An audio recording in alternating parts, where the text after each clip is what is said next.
Hello, welcome to the fourth episode of the Vietnam Weekly podcast. My guest today is Nha Leonard, project director of the Cat Ba Langur Conservation Project, based on the island of the same name in northern Vietnam. So I've known Nha for a couple of years now, and he is a great resource on conservation and all of the issues surrounding it, of which there are many, and we discussed in detail on the episode. So I really hope people take away a lot from this. He is a leading expert on Cat Ba, but has a lot of great thoughts on conservation in general and biodiversity and tourism and livelihoods and all of that. So let's start the interview. I'm here with Nha Leonard, project director of the Cat Ba Langur Conservation Project. He lives on Cat Ba Island off of Hai Phong in northern Vietnam. So Nha, thank you for joining me. Great. Thank you, Michael. It's really good to talk with you again. Yeah. I know we met in person probably a couple years ago now, but I kind of said who you are, what you do, but why don't you go ahead and tell people a bit more about that? Again, my name is Nha Leonard. I'm from the U.S., originally from California, and I came out here to work back in 2014.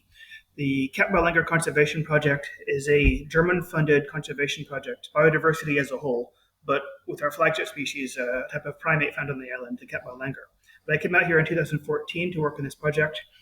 The project itself was established back in November of 2000 by ZGAP and the Allwater Zoo in Münster.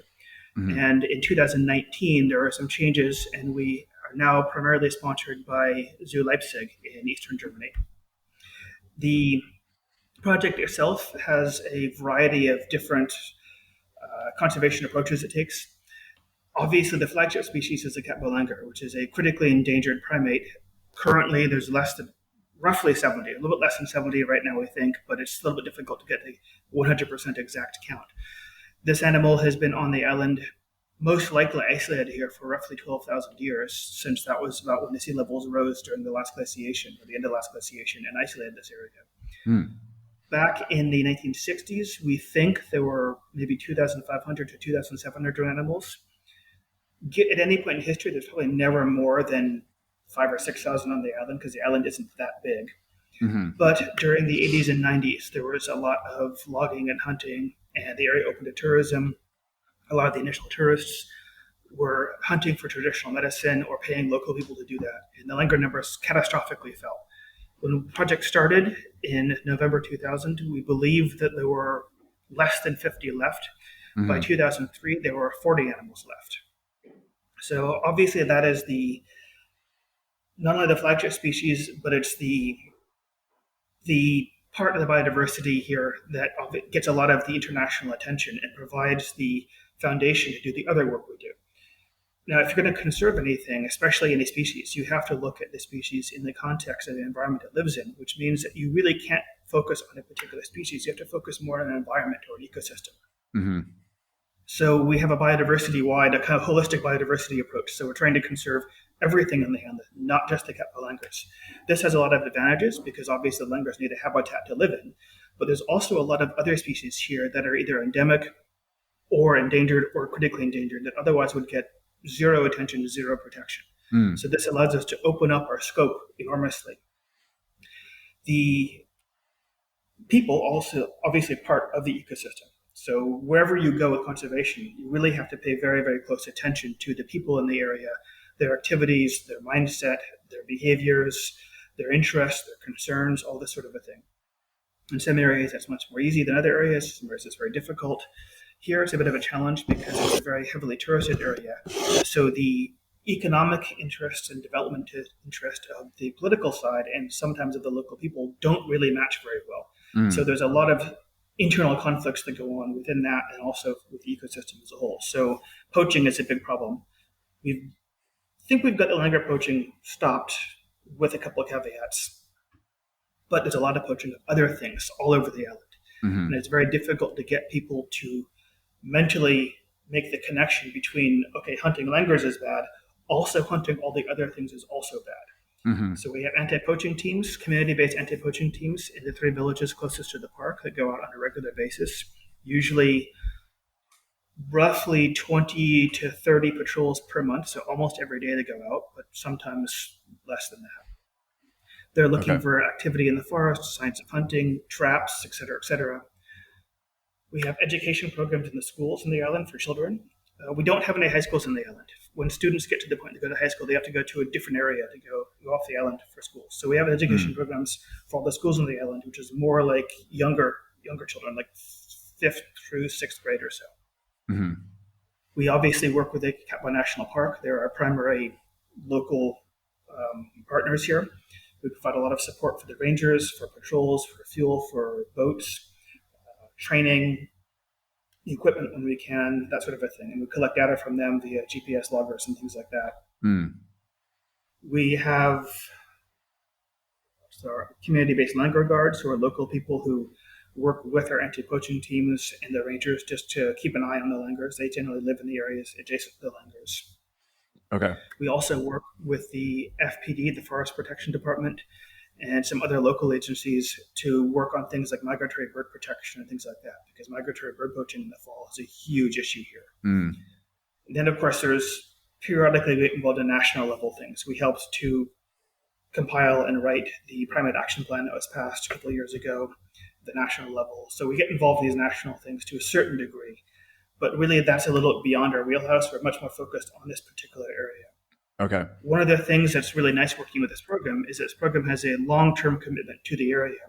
Mm-hmm. We're not the oldest conservation program in Southeast Asia by any means, but we are one of the ones that has been in this single area, working in that area with the local communities for among the longest in Southeast Asia, which means we have a lot of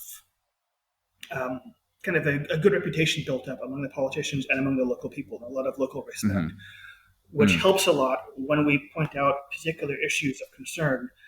It means that people are more likely and more willing to pay attention and listen. Although it does depend on the particular situation. If there's economic interest at stake, oftentimes people will say no, or focus on the development instead. But it does give us more leverage, which is really useful and really helpful, even though we're very, very small. Okay. And the langurs themselves are a old world monkey, part of the clade of leaf-eating monkeys that range from India through southern China and down to Indonesia. There's many different species within this langur clade. They all tend to have a similar body type, which is really long legs, long arms, long tails, and a certain subgroup of them, the Delacour's langur, which is also critically endangered, obviously the Katmai langur, the white-headed langur in southern China, are limestone specialists. So they are very closely tied to this one particular extremely steep, very jagged, very difficult terrain, full of very sharp rocks and very large micro extremes between the microenvironments within the karst landscape. Okay. Yeah, and I mean, you mentioned the karst landscape, so maybe it'll help for people not familiar with Katmai to set kind of the location a little bit. So it's, I mean, I've been there a couple times, and there's no land connection, there's no bridge, there's a ferry, and we'll get to this also now a cable car to the island. So as you mentioned, very, very rugged. There's a large national park. So it is a bit of an imposing place, I suppose. But what you mentioned other biodiversity there, what are some of the other major species that can be found? Because I think even though Katmai gets a lot of visitors, I don't think many people are aware of how quite diverse it is in terms of both of its flora and fauna on land and in the sea as well. Yeah. So if any of your listeners are interested in citizen science, they should check out iNaturalist, which is a global citizen science data collection project. I've set up a project here where anyone in the area, anyone who comes here and they record whatever they find in the area, whatever they see, and they're interested in what it is, they record it with their camera or their cell phone or whatever, and it goes into a database which is publicly available. So people can take a look at that and actually see images and photographs of a lot of things here. Oh, right. Okay. That just provides a framework for people to look if they're interested in it. But the biodiversity, so karst landscapes in general. So first of all, karst is generally a landscape made usually of limestone, although there are some variations, but generally of limestone. That limestone is usually old reefs and old seafloor, with a lot of the stone being made up of old organisms, skeletons, and things. Usually either coral or different types of plankton. What karst is that landscape in a warm, humid environment, because the rainfall is slightly acidic, and that basically melts the stone as it falls over very long periods of time. The landscape melts away, leaves very jagged, steep points, rugged terrain, caves, underground rivers, all kinds of things like that.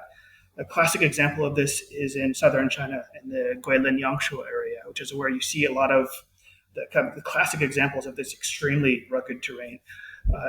You also get karst in the Mediterranean. The word actually comes from the Croatia to northern Italy area. So if you look at pictures of Croatia with those wonderful waterfalls and pools, that's also a karst landscape. The eastern U.S.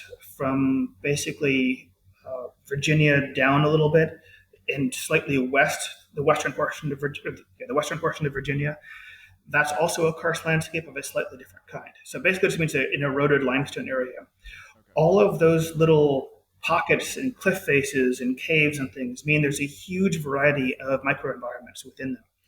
That means the biodiversity in karst landscapes tends to be extremely high because there's so many different places for different kinds of things to live in and specialize in.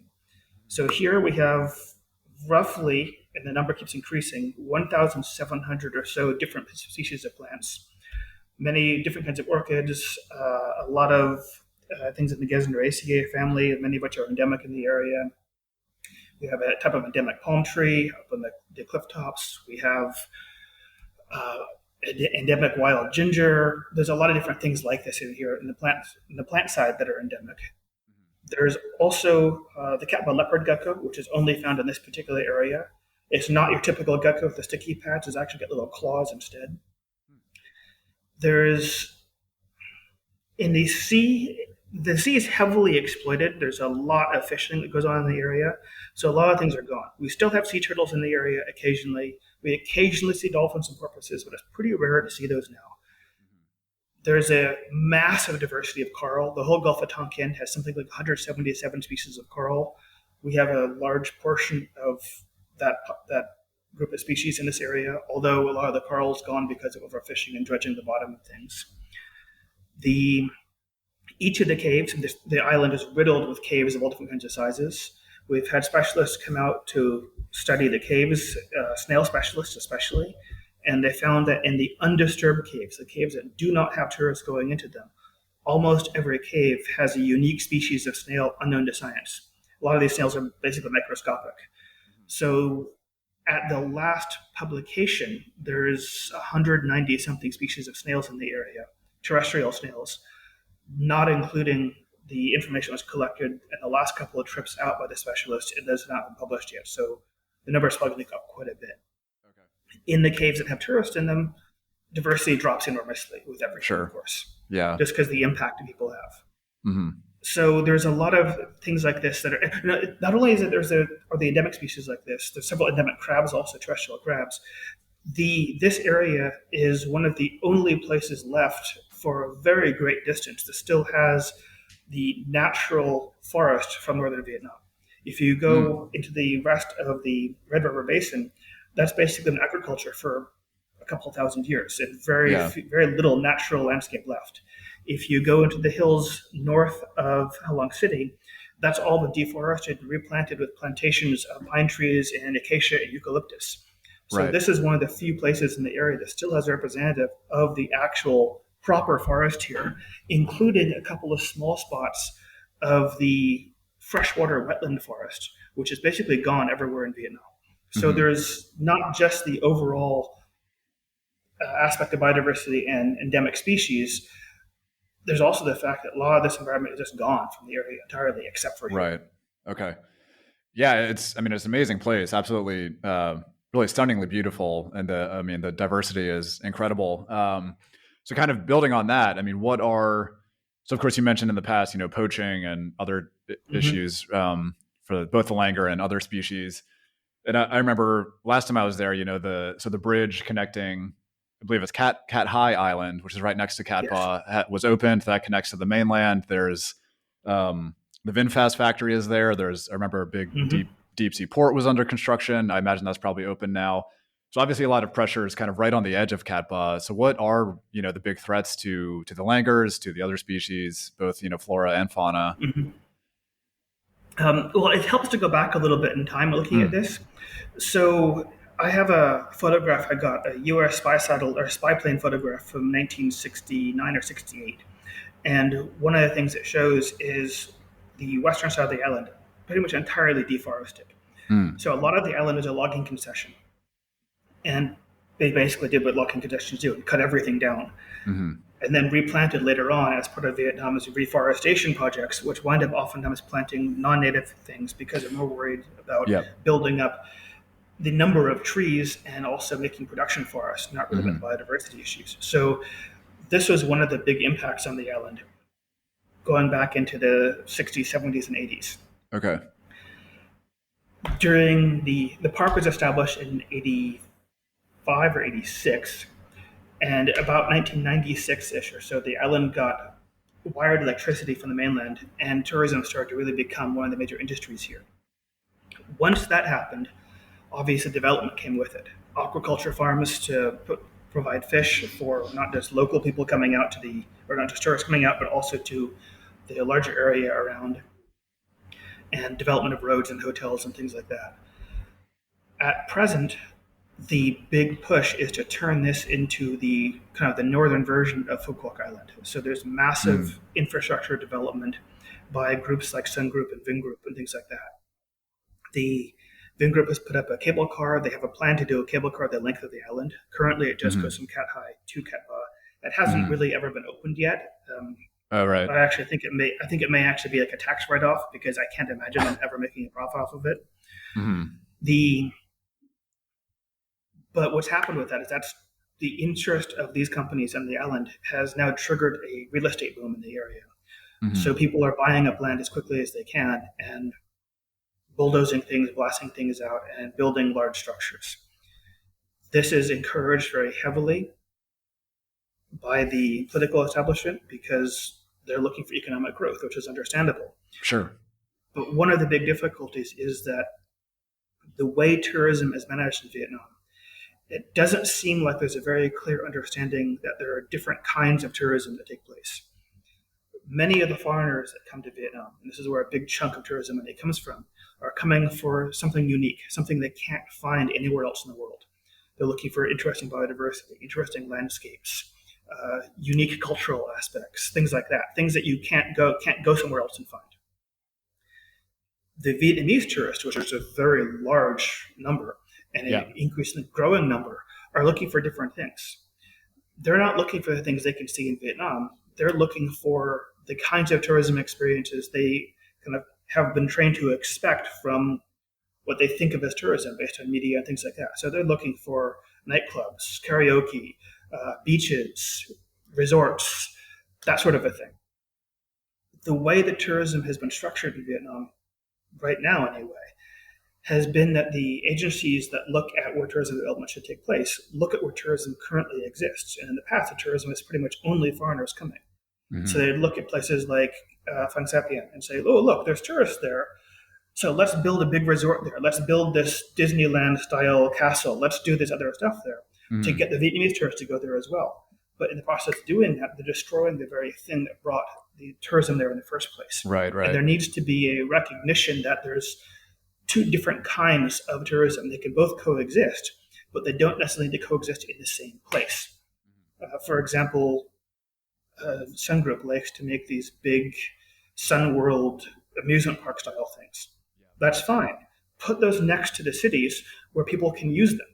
Don't put them in areas, in these natural biodiversity areas in or adjacent to national parks. It's not really the appropriate place for them.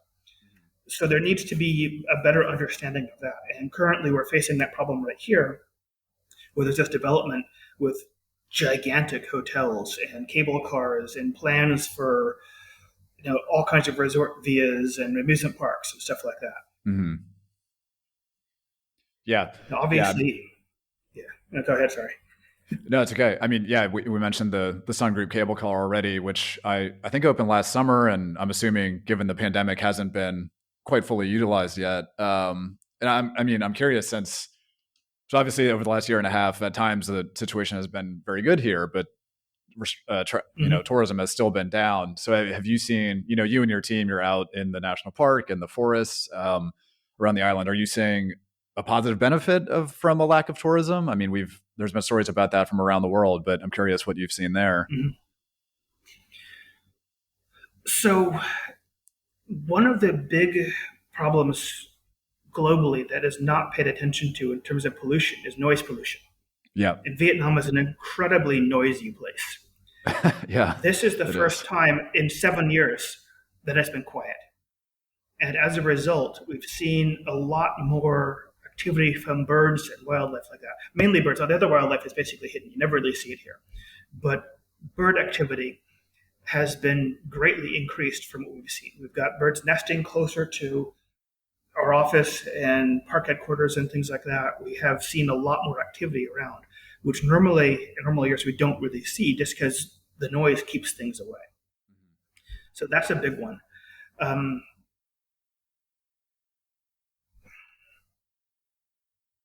It's really difficult to say on the other things because a lot of changes are really slow long-term changes. I mean, personally, I much prefer the island when it's quiet like this. The in separating out changes that are due to changes in environmental situations versus changes in the tourists that come is also really difficult. We do have the government here trying to not really limit the tourism specifically or control the tourism, but they're trying to control what local people do instead. So they're trying to shut down a lot of the aquaculture areas and shellfish farms and things like that. It's a slow process, but it is taking place. That means that some of the areas in the water are being less disturbed, but that's less of an issue of COVID and things like that, and more of one of trying to turn the area into a pretty place for tourists by getting rid of what they see as something ugly and environmentally damaging, which it is environmentally damaging, but something ugly to the area that tourists won't want to see. At least Vietnamese tourists won't want to see. So it's really difficult to sort out the differences that we see if they're directly from the changes in tourism activity or if they're natural changes going on from background environmental changes. We do see big changes in the poaching. So normally during the summer, when we have the Vietnamese tourists come in, which is a gigantic amount of a million and a half in 3 months in the summer. One of the things we see then is a very, very large increase in the poaching of medicinal plants and ornamental plants, especially orchids and things like that. And those are sold to tourists at the ferry terminals. It's all illegal, but it happens a lot. The no tourists, that doesn't happen really. There's people poaching plants still, but it's mainly for personal use and local medicines, which is not really that. It shouldn't happen, but it's not that big of a deal. Okay. But what we have seen is a very big increase in poaching of animals. This is the 2020 to 2021 period. It has the second highest spike in poaching of the entire time we've been tracking poaching. Really? So in terms of, looking at by proxy, looking at the number of traps found and things like that. So we usually do that. One of the things we've been seeing also is that in certain areas, the number of traps is falling, but the number of hunting blinds we're finding, people hunting with firearms, is increasing enormously. And firearm hunting used to not really be an issue here at all, or be a very minor one. But over the last few years, we've been finding more and more and more hunting blinds out there. Part of this is driven by the anti-poaching activities themselves, because you leave a trap out, it's easy to find the trap. So people are trying to move away from using traps and using firearms instead. Also, it's increasingly easy to get high-powered air rifles, oftentimes made in China. They're knocked off from American models and brought in and sold here, and they can be taken apart and put in a backpack. And we've confiscated a few of these this last year. And these are really powerful. These are as powerful as a gunpowder-based firearm. So we're seeing an increasing use of those also. So there's a couple other changes that are going in hunting as well. The bird poaching, migratory bird poaching, every year just gets worse and worse and worse. There was a really great set of investigative journalists that came out last year and did some in-depth reporting and published a three-article set on the bird poaching on the island, which eventually got the notice of the Prime Minister, who told everyone here, get it together, stop this from happening, investigate this properly, which didn't really happen all that well, but at least it got the attention out there. Yeah. Huh. Okay. So, I mean, what's kind of, well, you mentioned easier access to firearms, I suppose, but what else, I mean, could be driving, I mean, I imagine there might be some livelihood impacts. We talk about the benefits of tourism, not having tourism, but obviously that brings in income for local people. So I imagine a lot of people are losing money as well and need to find some other way to feed themselves. Exactly. So there's the three villages that we focus on most heavily for the poaching are the ones directly adjacent to the park. There's other poaching going on elsewhere on the island, but we have a small team, so we have to really focus our activities. So there's Zalawan village in the north, and the park kind of makes a Y shape around it. Zalawan has access to a harbor that leads off towards Halong City. There's Haisun village, which is on the southern end of the park on the way towards Katba town, and the park just goes by the side of it. And Viet Hai village, which is surrounded by the park completely, and you can only get to by boat or by hiking overland to it. In the past, Zalawan village has been the one that's had the most poaching going on. We're seeing a big drop in poaching over there. In part, we think because there's not much left there, but that's another side of the thing. Haisan village, people there can take advantage of the construction boom because they're on the road to everywhere else and really close to Katba town. So a lot of people work as laborers for that. So the poaching there isn't that high usually. Viet Hai village has always been a center of poaching, but we've seen the poaching there increase enormously. And that's in part because Viet Hai village right now makes most of its money via tourism, and there's no tourists coming. Right, right. So livelihood definitely plays a part of it. It's difficult to say what part though. I mean, this is not like some of the areas where people rely on bushmeat to eat and that sort of a thing. Usually, the things people hunt from the forest they're either used for, I wouldn't exactly call them luxury goods, but you collect a bunch of baby birds and stick them in zoo, or catch some snakes and stick them in zoo, or you sell them to whoever it is. It's usually small scale stuff like that, but individual small scale bulked up a little bit. It's not like people are eating things to survive. And there's a small portion of people that are kind of professional hunters. And one of the things I do is I keep track of on the string traps, which is the kind of your typical snare that the animal sticks its head through and it pulls tight like a noose. I keep track of how those are made because we see several different types in the island. And how they're made tells me a lot about who it is that's doing it and also who's moving around. And there are some people who are clearly making them at home and taking them from home pre-made out into the forest. These are ones carefully made out of bamboo. There's a lot of other ones that are obviously opportunistic hunting. Somebody's out there doing something else and they just kind of craft a little thing out of some string and a stick and leave it over there. So there's these two sides of things. The people that are professionally hunting, it's a very, very small number of people, but they do lay out a lot of traps. The people who are doing it more as kind of an opportunistic thing while they're working on something else, it's a lot of people, but it's a smaller number of traps per person. How that balances out is sometimes difficult to say exactly. There's not really much money to be made in the trapping and hunting. So generally speaking, it's more for a special purpose, it seems like. Like, for example, right around Tet is when we see the biggest spike in hunting always. And they're collecting things either to make money for Tet for gifts or to use as something special for Tet. So there's this kind of variation around. And actually, in terms of poaching overall in Southeast Asia, this is one of the things I think is heavily overlooked. People that come out and study poaching in the area and write to these international agencies that are studying this tend to come out at times of the year when it's not really the peak poaching time and tend to be looking at the big ticket bushmeat or high expensive things and not the local small scale poaching. And I'd be really interested to see how this changes elsewhere in Southeast Asia based on local celebrations, local traditions, local holidays, and what the on the ground level of village level poaching is like through the course of the year in relation to those types of dates and times.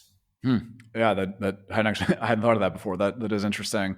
I also wanted to touch on livelihood a little bit more because that is sometimes overlooked a bit in kind of general conversations. But you mentioned local government trying to move, get rid of some of the aquaculture farms and things like that, which again, I understand are environmentally damaging, but again, provide livelihood to people. So is there like alternative livelihoods being introduced or what happens with that? Yeah, that's the big conflict. It's one of the reasons why it hasn't gone very well. Is they've come in and said, okay, we need you to change this. This is a policy. You guys need to move out of here. You can't do this over here anymore. You can no longer have these aquaculture pens greater than this size, et cetera, et cetera. And people say, okay, and then what? What do we do next? Right. And there isn't really an answer for that. So people say, unless you have an alternative for us, we're not changing. and it winds up becoming a conflict back and forth, and there isn't really a good resolution to it yet. Mm. You see something similar here with the development on land also. They're rebuilding the roads and widening the roads enormously, and they did the same thing on Cat High, and they used eminent domain and just took all the people's houses. Mm-hmm. There were alternatives. I mean, the big road in Cat Ba they're putting in that goes into Cat Ba town, there is a big flat area that was already land filled in that already had a big wide road on that. They could have put the main road through there, but one of the big companies has that for their resort area, so they didn't want to do that. So they took the land away from local people instead because it was politically easier to do. Mm-hmm. So there's a lot of stuff like that, which has a lot of people really upset about what's going on, but they don't have any recourse. Right. Same thing happened on Cat High. On Cat High, huge numbers of people moved out to make the car factory and the new port and things like that. And they were offered prices that were well below market value. The options were take that offer and get something at least, or get kicked out and take nothing at all. Yeah. Right. Yeah, that is a real tricky situation in so many areas. So we kind of began with the langurs. I'd like to move towards closing with them as well. So I'll share a link to the project's Facebook page, but I think it's absolutely fascinating. I mean, I haven't found there's not many other organizations that post in English with such detail and like kind of blunt honesty as well about because there's a lot of really bad stuff happening. Of course, there's positives, which are good to highlight as well, but I find it really fascinating how you guys kind of track as best you can, do langur births, which, I mean, the photos are always great because the langurs when they're born are this like very bright orange and very striking. So what goes into kind of tracking the population? I'm sure it's very difficult given where they live, but how do you guys do that? So there's three sides, I guess. Well, there's three field-based sides to it. There's obviously our staff going and doing field work, and we don't have a big staff. And the field work has to take place mainly by boat because the langurs currently live on the coast for the most part. And you can't really walk around in the areas they live in. It's vertical cliffs. So most of the work takes place by boat. That means you're limited in what you can see. You can see upward, obviously, the top of whatever area you're in, but you cannot see inland very far because you've got a 100-meter cliff directly in front of you. So the observations tend to be limited to what we can actually see, which induces a bias in there. But the animals do have established home ranges. We know where they're sleeping sites. We know their activities in their home ranges. So we go out and check these areas on a regular basis. And generally speaking, that winds up being 3 to 4 weeks out of each month, 2 people going out to different areas. So one person goes to one area for a week and a half, sometimes 2 weeks a month. The other person goes to the other area for about the same amount of time. And we break it up in a couple of tracks during the month. These areas also have the national park rangers and ranger stations. And we've got the rangers to record data and record what they see as well. So we take that information in. It's not as reliable as our guys going out because they're not collecting the same level of detail of information, but it's really important. And the rangers do a good job in getting the basic information. And if something critical comes up, we go out there right away. And we have our langur guards. There's a couple populations that have people that have aquaculture nearby, and they have permission from the park and us to be there. So they keep an eye on things for us as well. And they get a small stipend for doing that. So they also help keep people out of the area. So they kind of act as community-based rangers to a certain degree as well. So we take all that data in. And there's other people around, obviously, who know us and will call us if something strange is going on. We usually give them phone cards and things like that to encourage that and spend some time sitting and talking with them and building up a relationship with them. So there's that side of the fieldwork side. Obviously, that data that has to come in and be recorded. So I have an Excel sheet that I go through and keep updated with all the activity, all the sightings, and activities, things like that. We keep a rough running count. And then at every 6 months, we read our reports, and that's where I have to do the calculations. The running count is always, I would not call it 100% accurate because one of the big challenges is if you have you've got mortality, adults get old and they die, have accidents, what have you. How do you keep track of that? Because you never see that actually happen. Very rarely ever see that actually happen. At birth, you tend to see that pretty easily. All of a sudden, you've got a new bright orange fuzzy blob in the middle of the group, and the whole group is focusing on it. So we catch the births pretty quickly. We usually catch the births within a few days or a week at most from when they happen. Deaths is just like, hey, the group of 8 langurs is now 7 langurs. One of the females is missing. Okay. And you wait. It's like, well, it's been a month. Is that long enough to count her out completely? No, probably not really. Is it 2 months? Maybe 3, 4, 5. When do you mark that animal as missing? So I usually do it on roughly a 6-month cycle, where we say this is the beginning of the year count. We've had this year, for example, 5 babies born. Beginning of the year, we had 70 animals, roughly, and we had 5 babies born. So hypothetically, I'd have 75 now. But then at the 6-month point, we sit down and do a full count and say, okay, these animals have not been seen in a long time. These animals that we included in the last count, because we had not seen them for 2 months, but that wasn't long enough to say they're missing, we still have not seen, so let's remove them from the count. So right now, it looks like we have 67 to 70 animals because of adult mortality and animals missing. Now, one of the things with that is we've had animals missing that turn up again much, much later. For example, there was a small isolated subpopulation in the northern part of the island, away from anything else, that was there in 2007 and 2010, I think it was also seen. And that population was so small, it eventually disappeared, died out. But in 2014, the male from that all of a sudden showed up, crossed the road in Zailuan, and went over and joined up in this small population in the northern part of the island. So just because an animal remove it from the count because it makes sense to remove it because it's missing for a long time doesn't mean it's actually totally gone. Right. It might be somewhere else. And this landscape, if it's a solitary animal cruising around, it's really difficult to find it and maybe impossible to find it. Okay. So the counts are, I'd say our 6 months counts are January, and our July counts are, I think, accurate to within a couple of animals. The counts between those periods vary a little bit. Okay. And one of the other difficulties, too, is trying to, for the adults and juveniles, it's pretty easy to see what gender they are. But when the infants are born, you can't tell for a little while. So one of the things I've been trying to do is go back through all the old records, which has been an ongoing process, and correct all that and update everything and reformat everything.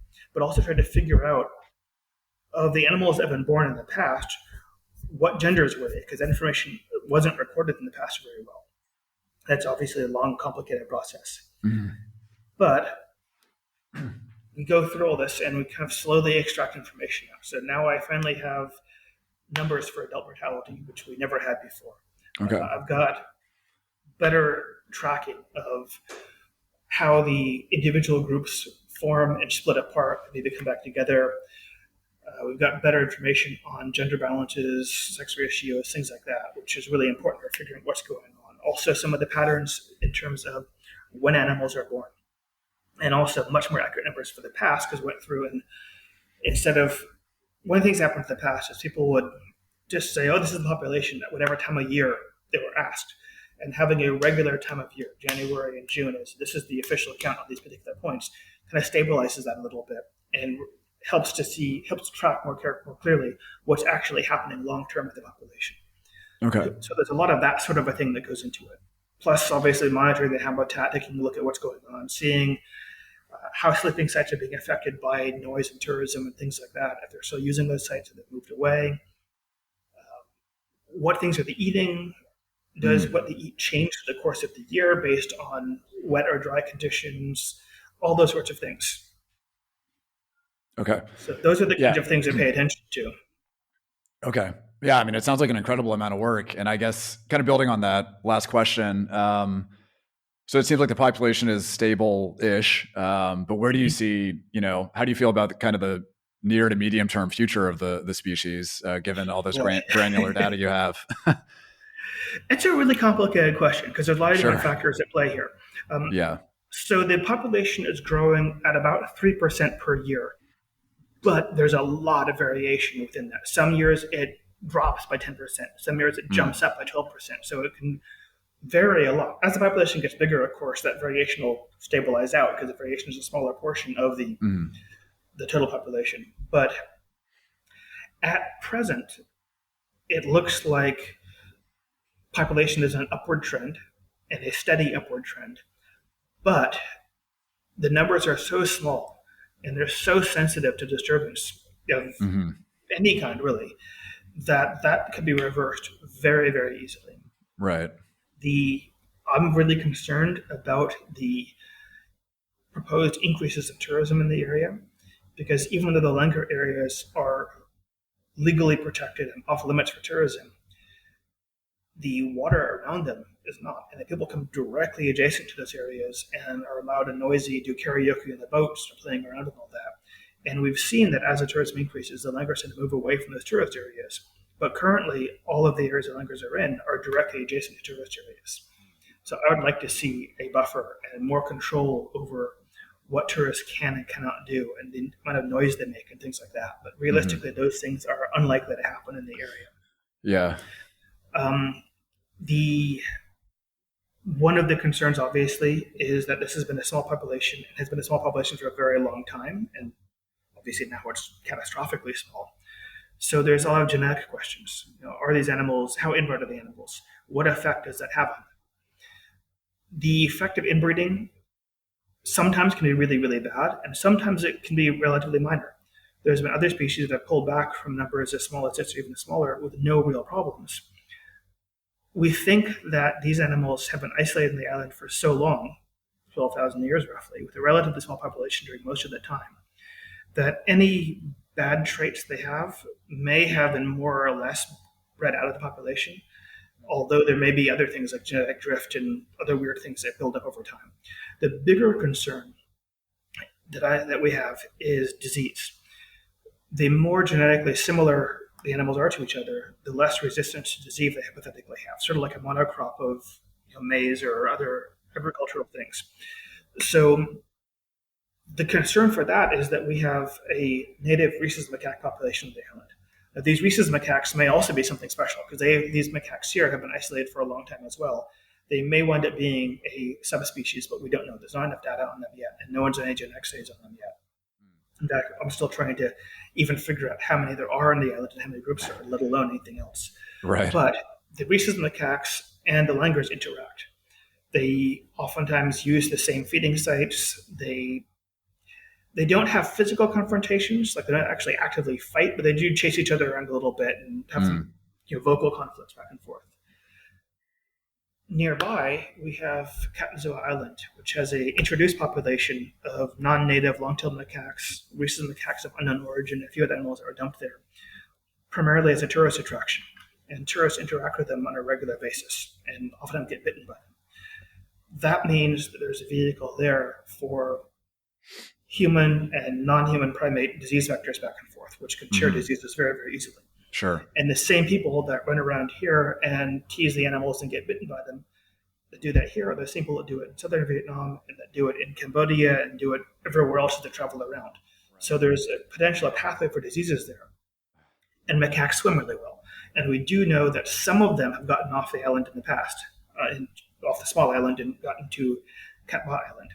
And people also all over the area keep macaques as pets, and then they get too big and scary and release them sometimes. So one of the big concerns we have is that something like that may happen, which introduces a disease into the macaque population on the island, the native macaque population. And then that enters the langur population because the macaques and langurs interact. And if that happens within a very short time, it could have catastrophic consequences. Right.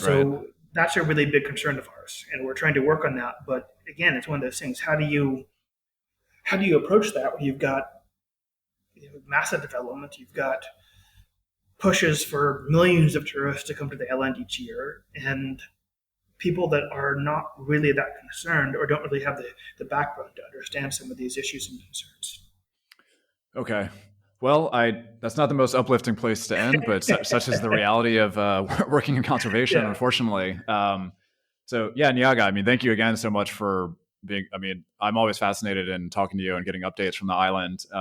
So I hope people learn a lot from this. And yeah, thank you again. And I hope things stay safe up there and relatively, undisturbed, but I know there's a lot going on as you've detailed. My pleasure. And also, if I could end on one final note, often as people ask, what they can do to help contribute to conservation, because this is a global issue. It's not just a local issue. Obviously, organizations like ours can always use resources and funds and all that. But because this is a global issue and not just something that happens away over there in some remote part of Africa or South America or Southeast Asia, it's happening in everyone's backyards. It's happening in your communities. It's happening all over the world. Get involved locally. There's almost everywhere around in the developed world anyway. There's local land trusts. There's local conservation organizations. There's people interested in native plants or invasive plants or animals and what have you. There is school education groups. There's things like this. There is citizen science projects like iNaturalist or eBird or that sort of a thing, or Zooniverse. Get involved in those sorts of things.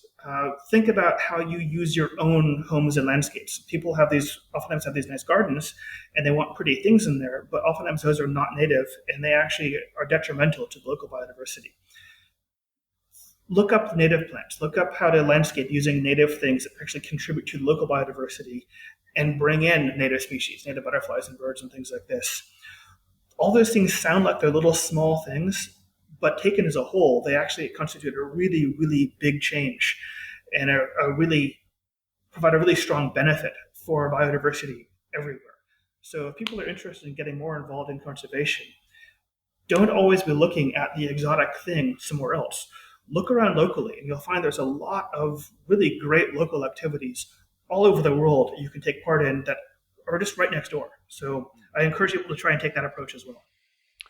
Yeah, that's fantastic advice. And certainly, something more people need to think about, including myself.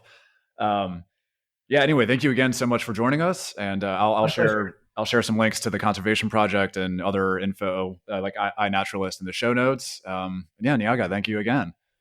Anytime. And hope you get a chance to visit Syria again soon. I hope so too. That would be great.